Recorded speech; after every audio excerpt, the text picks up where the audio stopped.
Saludos cordiales para todos, bienvenidos a mi canal. Les habla Eira López en esta oportunidad para dar algunas orientaciones de metodología.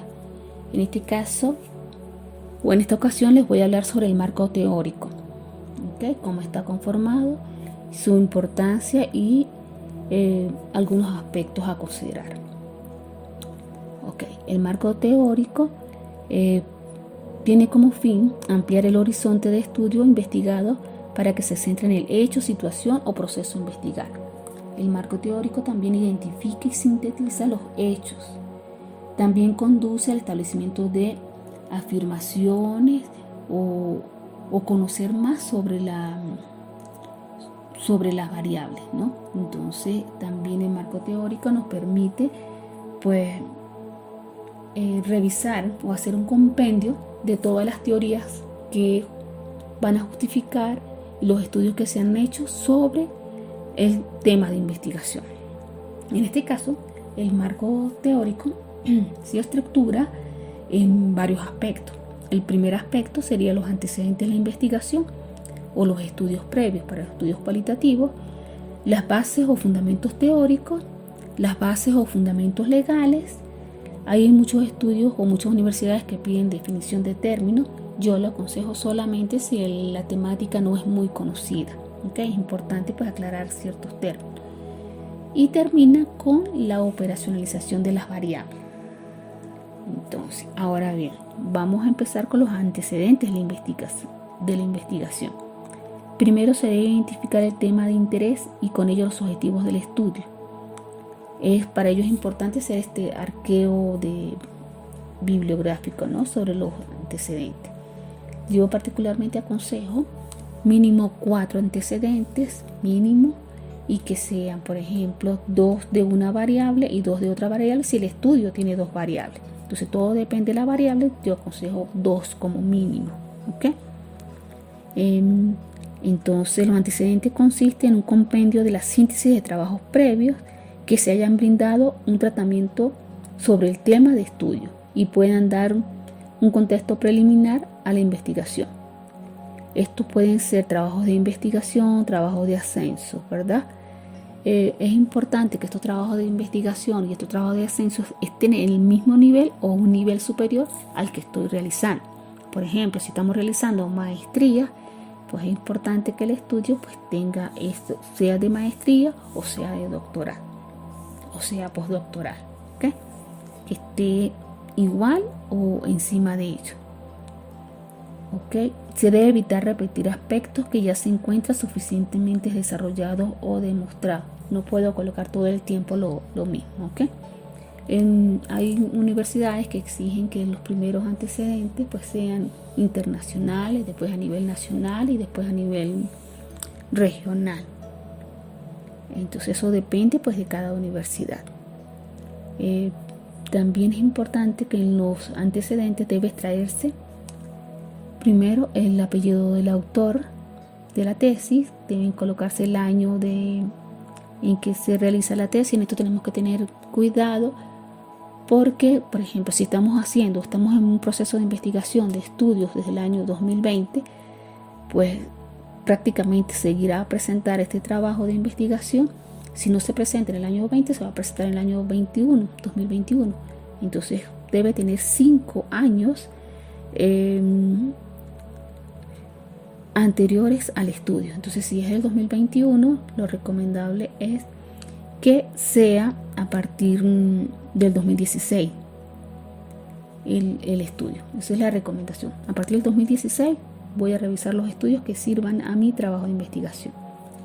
Luego que presento el apellido, la fecha, el objetivo del estudio, el título, preferiblemente colocar, por ejemplo, Ramírez 2018 realizó un estudio para la Universidad Fermín Toro para optar al grado de maestría en gestión de recursos humanos.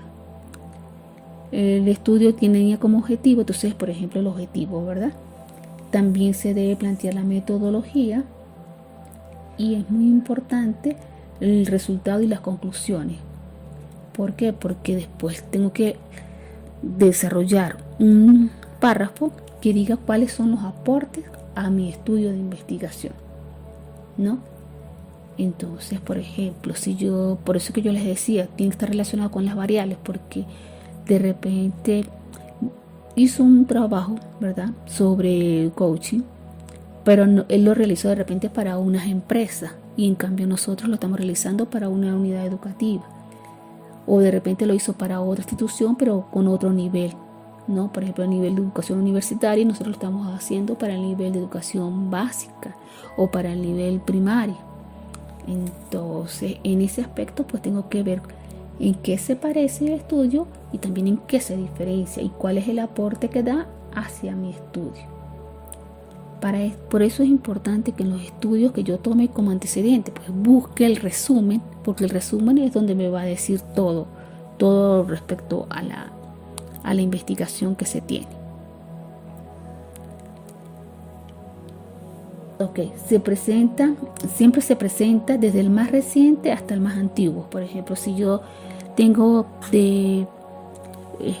escogí 5 antecedentes, pero tengo uno del 2016, 2017, 2018 y otro del 2019, pues siempre voy a empezar por el más reciente, o sea, del 2019, 2018, 2017 y 2016. Entonces, cuando no se consiguen antecedentes idénticos al tema de estudio a ninguna de las variables, se debe tomar la que más se relacione con ese. Pero en ningún caso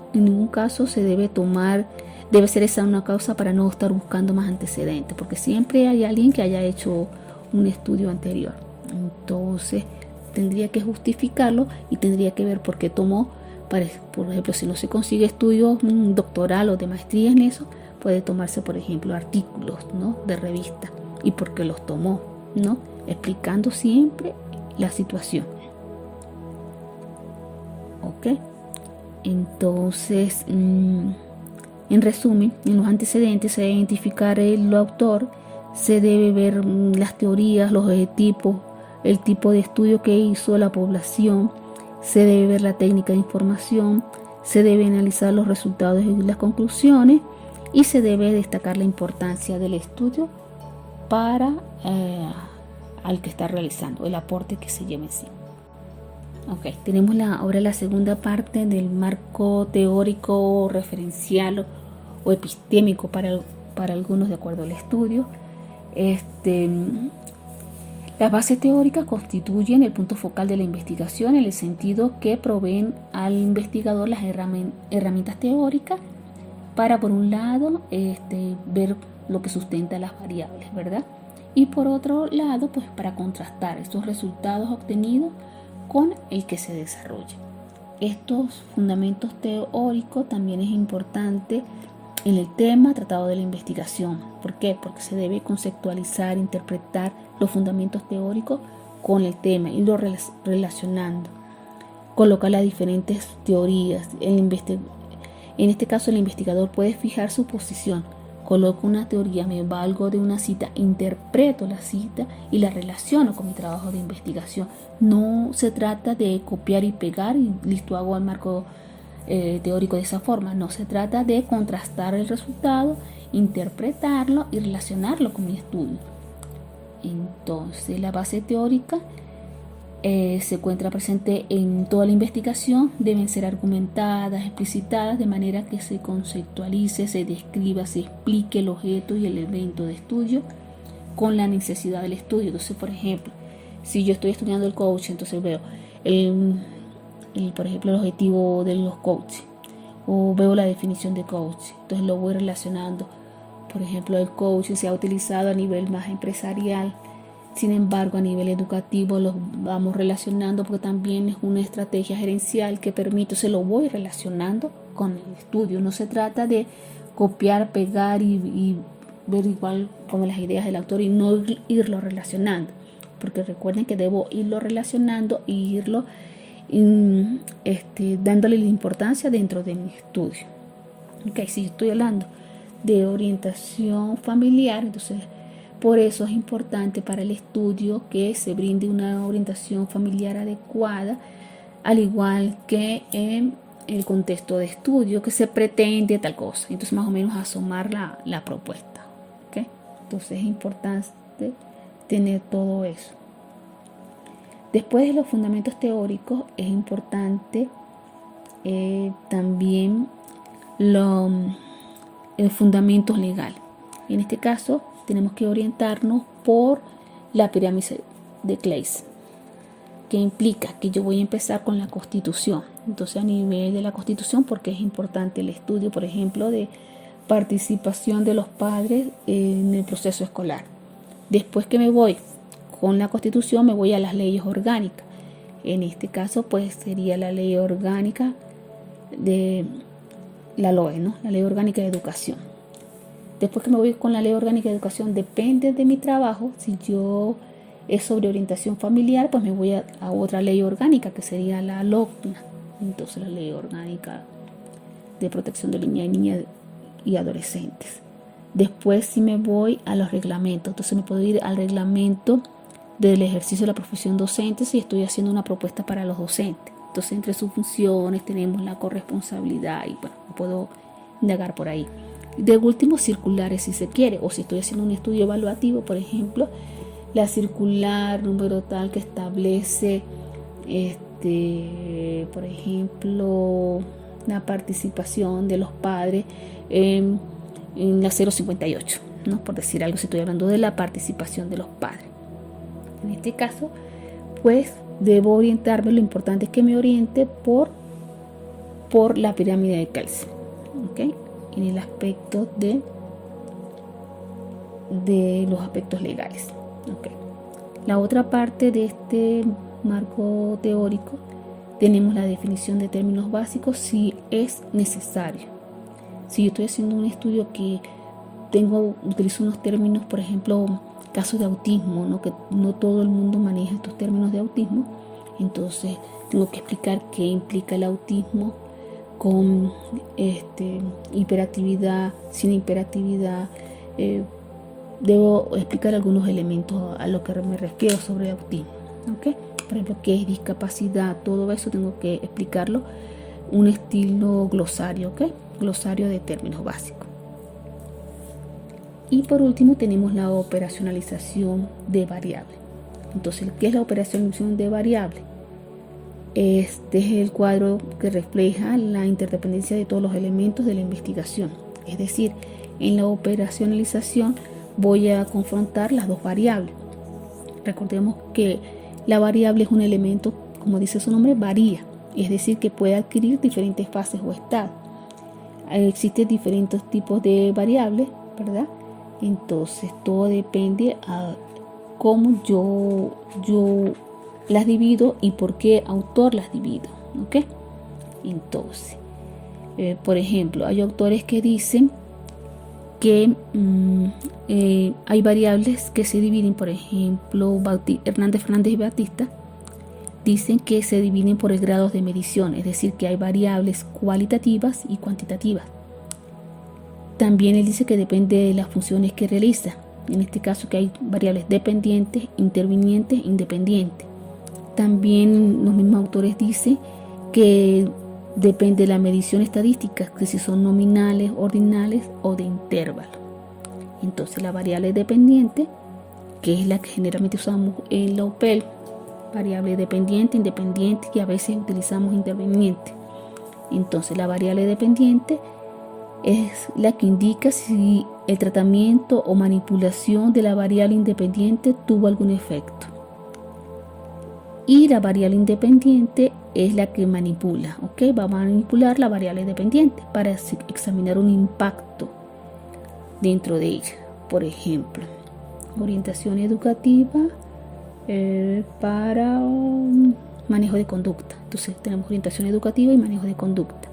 Entonces la variable dependiente es la orientación educativa y el manejo de conducta es la independiente. Entonces, si yo aplico estrategias de orientación a los problemas de conducta, de repente me puede variar la variable dependiente o no me la puede variar. Entonces, en ese aspecto pues hay que tener cuidado cuál es la variable independiente, que es la que representa los tratamientos y condiciones controlados por el investigador, y la variable dependiente al final refleja los resultados de ese estudio de investigación. La variable interviniente refiere a los aspectos, situaciones medioambientales que caracterizan al sujeto. Por ejemplo, yo puedo decir, voy a aplicar estas estrategias de orientación para el manejo de conducta, pero solamente, por ejemplo, a las niñas o solamente a los varones. Entonces, ¿cómo actúa ese interviniente? Por ejemplo, sería el género, ¿no? El sexo. Por ejemplo, una variable independiente, por ejemplo, la formación académica. La dependiente, por ejemplo, el nivel de desempeño de los docentes. Y la interviniente es, por ejemplo, que yo aplique la motivación del docente para ver cómo es la formación académica en ese desempeño, en el desempeño que obtenga. Entonces tengo que tener claro qué es la variable dependiente, qué es la independiente y qué es la interviniente, que son las que más utiliza la UPEL. ¿Okay? En todo caso, pues es importante, lo más importante es tener las dos variables. ¿Y cómo voy a operacionalizar? Es decir, cómo las voy a dividir. Por ejemplo, volvemos al caso que estemos estudiando la migración familiar. Entonces, por ejemplo, yo busco en las teorías y observo de que existen varios elementos que dicen que hay varios factores que determinan los procesos migratorios. Entonces, uno de mis objetivos específicos tiene que ser, por ejemplo, determinar los factores que determinan el proceso migratorio. Entonces, coloco mi variable, proceso migratorio. Por ejemplo, migración. Entonces, la dimensión sería el proceso migratorio y los indicadores es todo lo que me va a llevar a este proceso migratorio. Por eso, ¿qué es lo que yo aconsejo? Así como tics. Ir revisando las teorías, ir haciendo esquemas, y esos esquemas me van a permitir hacer la operacionalización de variables. ¿Por qué? Porque cuando yo tenga la operacionalización de variables, todo lo que aparezca en la operacionalización de variables debe estar en el marco teórico. Yo no puedo hacer un marco teórico como a lo loco, ¿verdad? Empezar con las teorías a lo loco y no colocarlos dentro de la operacionalización de variables. O no puedo tener otros elementos en la operacionalización de variables que no tengan nada que ver con el marco teórico. Que ese es uno de los errores que sobre todo ocurre cuando uno está de jurado, revisar que uno dice, bueno, pero aquí dice, por ejemplo, que el coaching es esto, pero uno se remite a la teoría para ver qué autor dice que el coaching es eso, lo que está diciendo el estudiante, cómo lo desglosó o cómo lo dividió. ¿Ok? Entonces, la operacionalización de variables, en resumen, es un proceso que genera a veces confusión en los tesistas. Puede alcanzarse de la siguiente manera. La recomendación es desglosar las variables, que consiste en lograr una mayor medida del componente que se tiene. Entonces uno lo ve como, por ejemplo, yo lo explico así que fácil, como por ejemplo la mesa. Entonces la mesa puede tener varias funciones, ¿verdad? Entonces yo digo, por ejemplo, yo le coloco funciones como dimensión, funciones de la mesa. ¿Cuáles son las funciones? De repente comer, de repente estudiar una mesa, de repente tiene varias funciones, ¿no? O de repente yo coloco, por ejemplo, mi variable es la mesa, entonces yo coloco al lado las dimensiones materiales. Bueno, hay plásticas, hay de madera, hay de todo eso. Todo tiene que ir como esa clasificación. A eso es lo que se refiere la operacionalización. ¿Cómo voy a desglosar yo mis variables? Y tiene que tener relación. Por ejemplo, yo puedo decir orientación educativa como variable. Y yo puedo ir, esa orientación educativa se divide en orientación vocacional. Orientación vocacional tiene varios procesos de selección, procesos de captación. Entonces yo lo voy dividiendo. Porque cuando yo la divida totalmente, eso es lo que me va a dar para estudios cuantitativos lo que es los indicadores. Y para estudios cualitativos es lo que me va a dar lo que llamamos subcategorías. Entonces, por ejemplo, gestión del docente. Entonces yo tengo como objetivo específico identificar los componentes personales y profesionales que prevalecen en la gestión del director, por decir algo. Entonces mi variable va a ser gestión del director. Mis dimensiones pueden ser componentes personales y componentes profesionales. Entonces, entre las dimensiones mías de componentes personales, yo puedo tener como indicadores conocimiento de sí mismo, autorrealización y autocontrol, inteligencia emocional. Y yo puedo tener como componentes profesionales el rol como facilitador, rol como gerente. Entonces, vemos que vienen las variables, las dimensiones y los indicadores. Entonces, por ejemplo, si yo tengo un trabajo que sea de desempeño laboral, entonces yo, por ejemplo, coloco en los objetivos específicos, tengo que colocar, si yo coloco en una dimensión principios de desempeño laboral, entonces yo tengo que colocar en un objetivo específico, identificar los principios prevalecientes en el desempeño laboral de los docentes. Entonces mi variable es desempeño laboral. Mi dimensión sería principios de desempeño laboral docente. Mis indicadores podrían ser manejo de sus funciones, condición de su trabajo, socialización con los compañeros, podría ser adecuación de sus funciones. Entonces, eso es lo que quiero que llevemos claro. Yo pienso que uno de los elementos fundamentales en un estudio de investigación es la operacionalización de variables. Entonces mi invitación es revisar las teorías, realizar la operacionalización de variables y contrastar que todo lo que se diga en la operacionalización de variables esté en el marco teórico, y si yo lo puedo relacionar con los objetivos específicos, o tengo que tener cuidado con lo que estoy colocando en los objetivos específicos, ¿ok? Porque si yo digo, por ejemplo, un objetivo específico, determinar los roles ejecutados por los docentes de las escuelas tal en su desempeño laboral. Si mi variable es desempeño laboral, yo una de las dimensiones tengo que colocar los roles que ejecuta, porque ya lo dije en los objetivos específicos. No sé si confundo o no, pero lo que quiero es que observemos que tiene que haber una hilación entre los objetivos, una hilación entre las variables, una hilación entre la operacionalización de variables, una hilación con las teorías que tengo, una hilación con el método que escoja. Entonces de eso se trata la metodología, pues un proceso sistemático. Entonces, si yo reviso todo y todo se relaciona, pues todo está perfecto.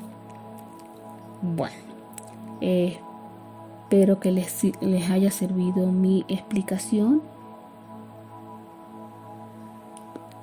y que sea de provecho y que sigamos avanzando en estos estudios que tenemos. Gracias.